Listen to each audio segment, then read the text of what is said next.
Welcome to this week's episode of Global Intelligence Weekly Wrap-Up for the week ending January 24th, 2025. This week, we analyze critical stories reshaping the world of global intelligence and national security.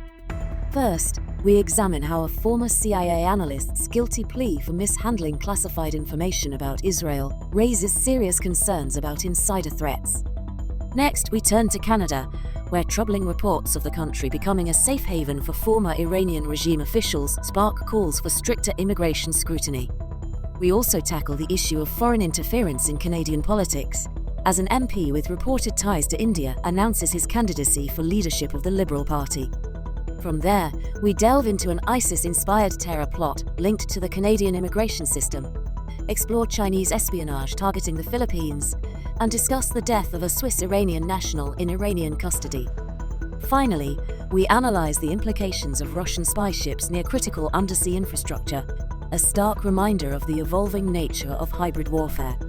With over 25 years of experience in intelligence and law enforcement, Neil Bisson brings you professional analysis that rivals top-tier briefings, keeping you informed on the stories shaping our world.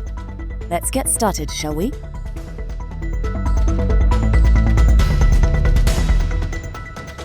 Hello everyone, and welcome back to another episode of the Global Intelligence Weekly Wrap-Up. I'm your host, Neil Bisson, a retired intelligence officer with the Canadian Security Intelligence Service and the director of the Global Intelligence Knowledge Network. It's been another busy week in the world of international espionage and national security, from Canadian Liberal Party members with links to foreign enemy states to Chinese nationals spying on police and military institutions in the Philippines.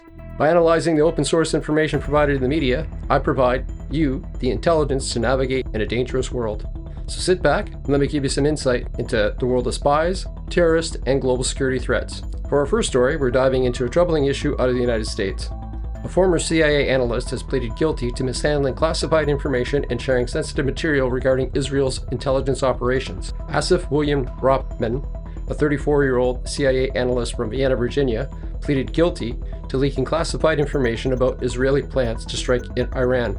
Ropman admitted to willfully retaining and transmitting national defense information, including documents marked as secret and top secret, which he unlawfully took home, reproduced, altered, and distributed to unauthorized individuals.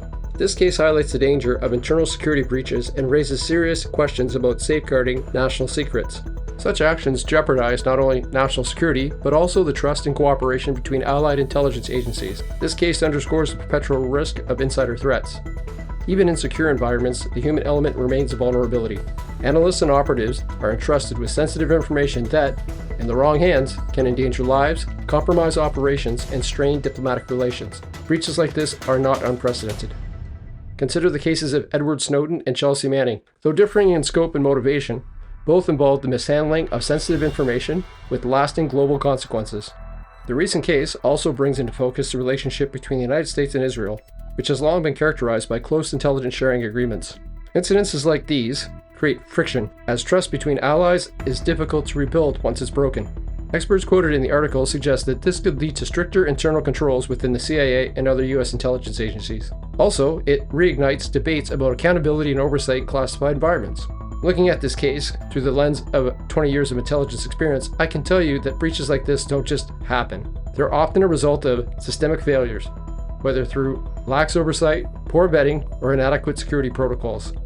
Addressing these gaps is not just a matter of policy, but of survival in the intelligence world. This case serves as yet another reminder of the importance of operational security and the dangers posed by insider threats.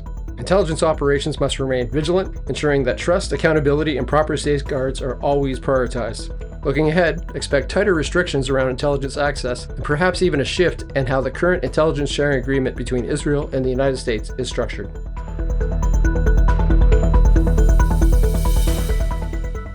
In our next story, we turn our attention to Canada, where Iranian-Canadian advocacy groups are raising alarm bells about the country's role as a potential safe haven for former Iranian regime officials.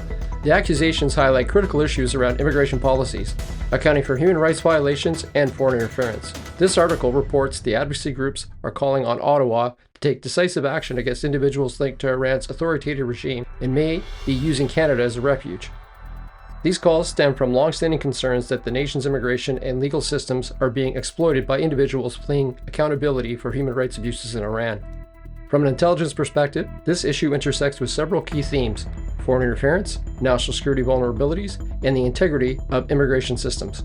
Canada's reputation as a safe and welcoming nation could inadvertently be leveraged by individuals connected to oppressive regimes. This creates potential risk not only to the Iranian diaspora in Canada, but also to broader societal cohesion and public trust in the government's ability to vet immigrants effectively. This concern is not unique to Iranian officials. Canada has faced similar accusations in the past of being a refuge for individuals linked to other regimes, including those of Rwanda and China.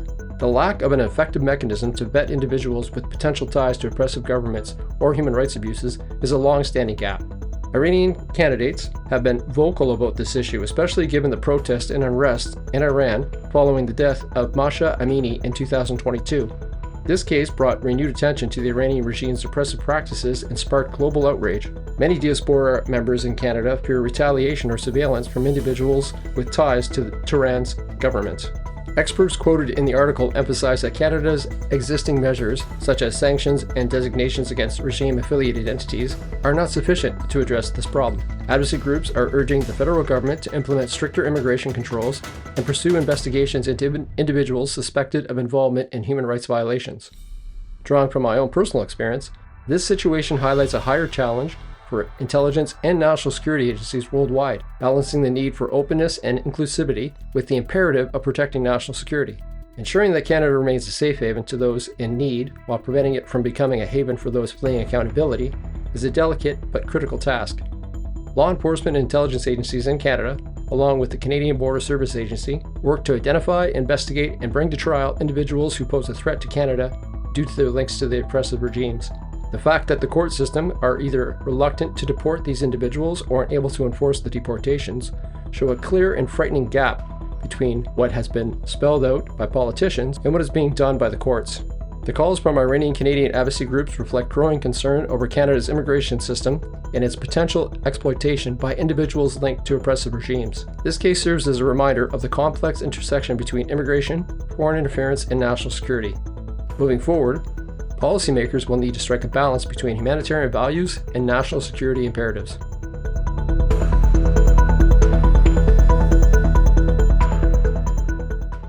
Sticking with national security concerns in Canada, at our next story, we're unpacking a concerning issue making waves in Canadian politics. Chandra Arya, a sitting MP, has announced his candidacy for the leadership of the Liberal Party.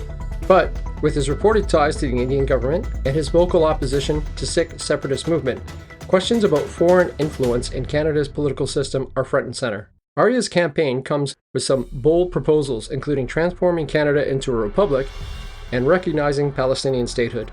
However, it's his ties to India that demand closer examination. As noted in the Times of India article, Arya has previously met with Indian President Narendra Modi and openly opposed the Khalistan movement, a move that aligns with Indian government policies. From an intelligence standpoint, Arya's actions raise red flags about potential foreign interference.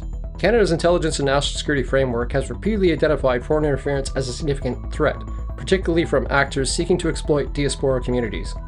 When a politician with reported connections to a foreign government runs for leadership, it creates an uncomfortable intersection of international and domestic politics. This isn't the first time foreign influence has surfaced in Canadian politics. Recent reports have highlighted concerns over Chinese interference in elections and the pressure placed on diaspora communities to support foreign agendas. India, too, has been flagged for its effort to counter Sikh separatist movements abroad, including here in Canada. Politicians like Arya, who actively engage with foreign officials while holding office, must be subject to rigorous scrutiny, not only by intelligence agencies, but also by the public. Canada's democratic institutions are only as strong as the mechanisms in place to protect them from undue influence. While the article doesn't cite specific experts, the scenario fits into a broader pattern intelligence professionals have observed worldwide. Politicians with dual loyalties, whether perceived or real, can undermine public confidence in government institutions. As a retired intelligence officer, I see this as a dangerous precedent if left unchecked. Arya's candidacy for Liberal leadership forces us to ask difficult questions. Are Canada's mechanisms for countering foreign interference robust enough? Are we holding our politicians to the highest standards of accountability? And most importantly, how do we ensure that our democratic processes remain free from undue foreign influence? As these stories develop, one thing is clear. Canadian voters need to have a clear understanding of where the alliances of their party members lie. Regardless of the party or individual you vote for or elect in the coming year, ask yourself if the candidate is unencumbered by foreign influence and foreign interference that would make them a puppet of a foreign state, endangering Canadian safety, security, and sovereignty.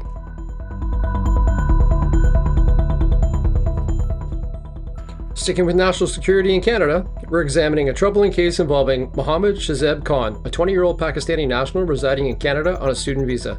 Khan has been charged with plotting a terrorist attack on a Jewish center in Brooklyn, New York, in support of ISIS. The story highlights concerns about the legitimate immigration pathways, such as students' visas, and how they can be exploited for malicious purposes. We'll also draw parallels in Canada's experience with another infamous case, the Millennial Bomber. According to reports, Khan entered Canada in June 2023 on a student visa. By November 2023, he allegedly expressed support for ISIS in encrypted communications. He detailed a plan for an attack on a Jewish center in Brooklyn to undercover agents, who then worked with Canadian authorities and the FBI to apprehend him near the US border. His plot has raised alarms about the vulnerabilities in Canada's visa and immigration system. This case is eerily reminiscent of Ahmed Bisson, also known as the Millennium Bomber, who also exploited Canada's immigration system.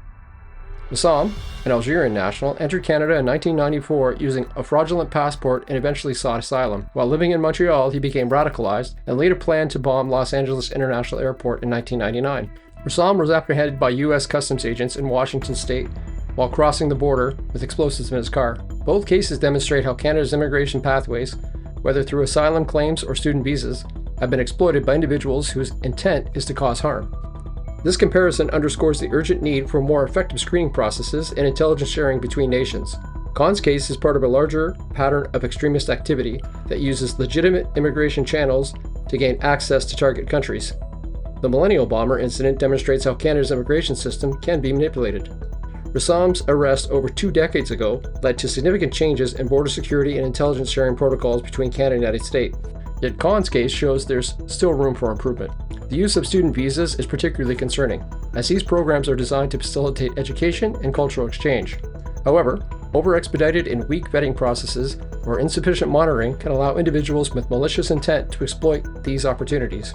Additionally, individuals who manipulate the system take away the opportunity for legitimate claims to be processed, while demonstrating to the Canadian government that there are clear dangers inherent in providing access to Canada to individuals seeking asylum, education, or work.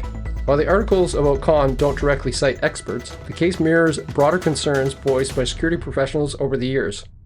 As a retired intelligence officer, I know firsthand that addressing these vulnerabilities requires not just policy change, but also a cultural shift in how immigration systems are monitored. Canada must maintain a balance between openness and vigilance, ensuring national security remains a priority without compromising the integrity of its immigration pathways. Individuals fleeing countries of poverty and oppression may stoop to lies and fabrication to try to circumvent and manipulate the system. Additionally, disreputable immigration consultants and people smugglers will coach and provide false documentation to individuals while extorting them for large sums of money. Canada needs to reassess the importance of enforcing deportations of individuals who pose a threat to Canada, our safety, and our security because of their falsification of documentation or fabrication of information to complete these immigration forms. As in the previous story concerning a senior Iranian official not being deported, the court system is clearly lacking in its ability to enforce the laws that are meant to keep Canadians safe. Every immigration form states that the falsification of information or knowingly lying on the application is grounds to have the visa rejected and the individual deported.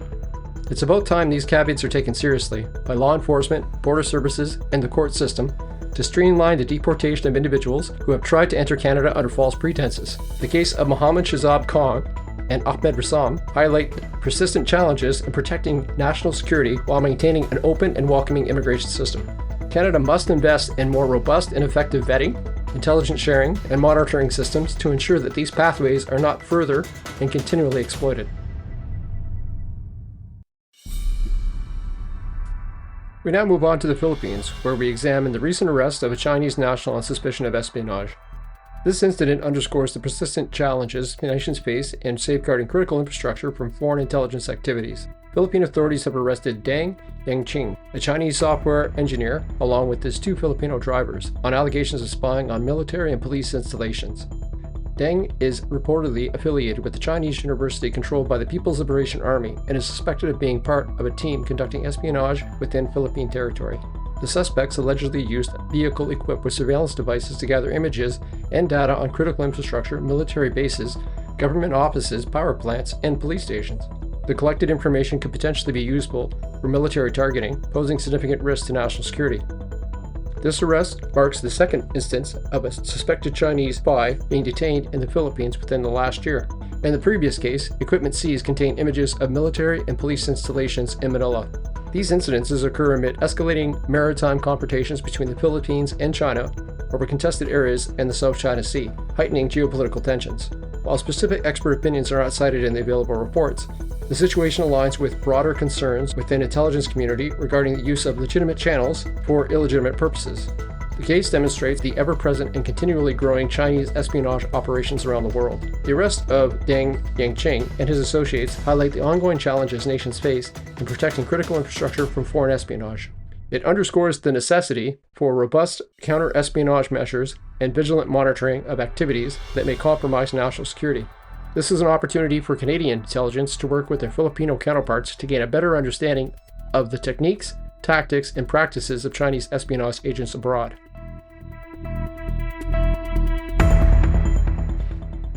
Our next story brings us back to the UK, where we're delving into a recent article from the BBC entitled, "Could calling attacks like Southport terrorism help prevent them?" The article discusses the case of Axel Rudakubana, who had a long-standing obsession with violence, killing, and genocide. Despite this, prosecutors found no evidence that he subscribed to any particular ideology.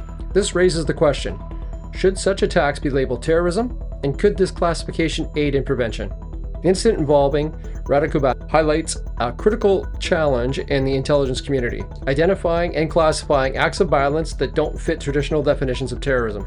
Typically, terrorism is associated with ideologically driven motives, whether political, religious, or social.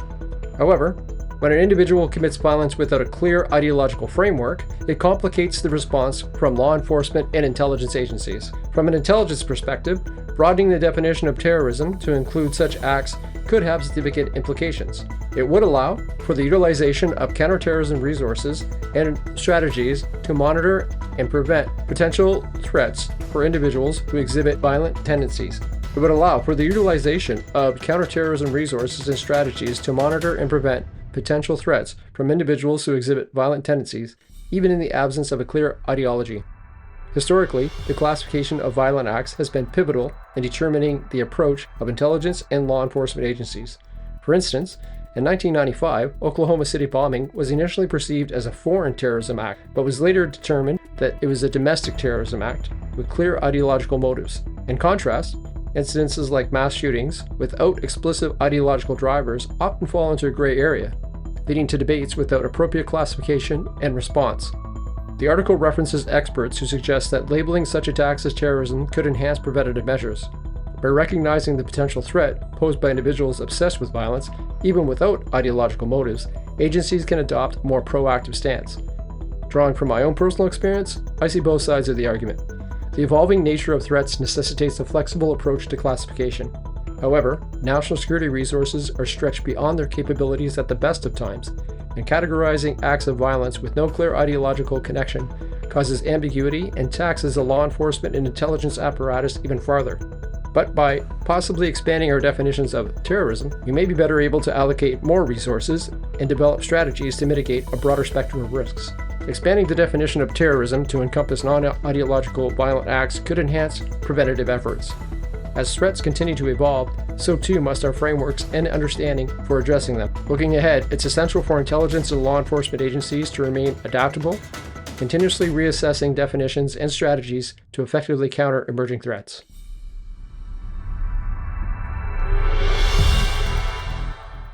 For our last story, we stay in the United Kingdom, where we're examining a fascinating and troubling development reported by the New York Times, entitled, "British Authorities Claim Russian Spy Ship Was Observed Near Critical Underwater Infrastructure." This story highlights the growing risk of undersea infrastructure and the intensifying espionage tactic used by nation-states in an era of technological warfare. At the heart of the story is a Russian vessel equipped with surveillance equipment spotted near vital underwater pipelines and communication cables in the North Sea. British intelligence suggests that the ship's presence is part of Moscow's broader strategy to monitor and possibly sabotage critical infrastructure in Western nations. From an intelligence perspective, the implications of this activity are profound. Undersea infrastructure forms the backbone of global communication and energy distribution. These cables and pipelines transmit everything from internet data to natural gas, making them prime targets for espionage and sabotage. Russia's actions signal a continuation of its hybrid warfare tactics, using unconventional means to disrupt Western systems without direct confrontation. This kind of activity also serves as a psychological operation, aiming to project power and instill uncertainty among adversaries. This incident is not isolated. Russia has a long history of using its naval assets for intelligence gathering missions. In recent years, NATO and Western allies have repeatedly flagged unusual Russian naval activity near critical undersea infrastructure. One example that comes to mind is the 2022 Nord Stream pipeline explosion in the Baltic Sea, an event that remains shrouded in mystery. Although no definitive culprit was named, speculation about Russian involvement sparked concerns over the vulnerability of Europe's energy infrastructure. Furthermore, in the intelligence world, undersea surveillance is a strategic priority for several nations. For instance, during the Cold War, the United States and the Soviet Union engaged in intensive undersea espionage, often involving highly sophisticated equipment and tactics. The New York Times article references British authorities suggesting that the ship's activity is part of a larger Russian strategy targeting Western critical infrastructure. This assessment aligns with broader trends in Russian intelligence operations. These actions serve as both a demonstration of capability and a warning. By positioning assets near vulnerable infrastructure, Russia can create leverage in geopolitical negotiations, while simultaneously instilling doubt in its adversaries about their ability to protect vital systems. From an operational security perspective, the West must view these actions as a call to enhance surveillance, resilience, and redundancy in critical infrastructure systems. The presence of a Russian spy ship near critical underwater infrastructure underscores the escalating nature of modern intelligence operations.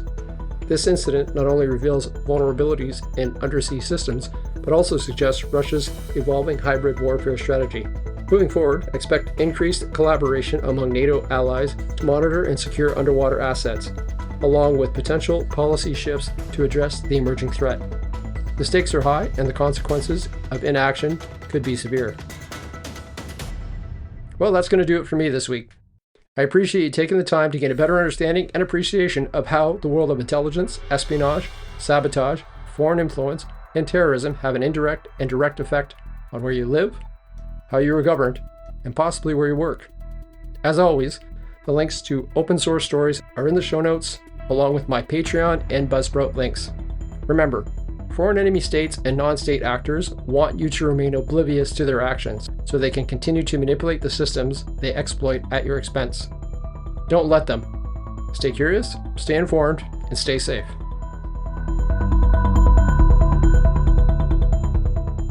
Thank you for tuning in to this week's episode of Global Intelligence Weekly Wrap-Up. From insider threats in the CIA and foreign interference in Canadian politics, to Chinese espionage in the Philippines and Russian spy ships near critical infrastructure, today's stories remind us of the ongoing challenges shaping the global intelligence landscape. If you found today's analysis valuable, please take a moment to like, share, and comment. Your engagement helps us reach even more listeners who care about the complex and interconnected world of national security. Producing this podcast takes extensive research, professional analysis, and a commitment to delivering insights that rival top-tier government briefings. If you'd like to support the channel, consider becoming a supporter through Buzzsprout or Patreon. Your contribution makes a real difference in sustaining this work. For more resources and expert commentary on today's topics, visit the Global Intelligence Knowledge Network. And as always, stay curious, stay informed, and stay safe. See you next week for another episode of Global Intelligence Weekly Wrap-Up.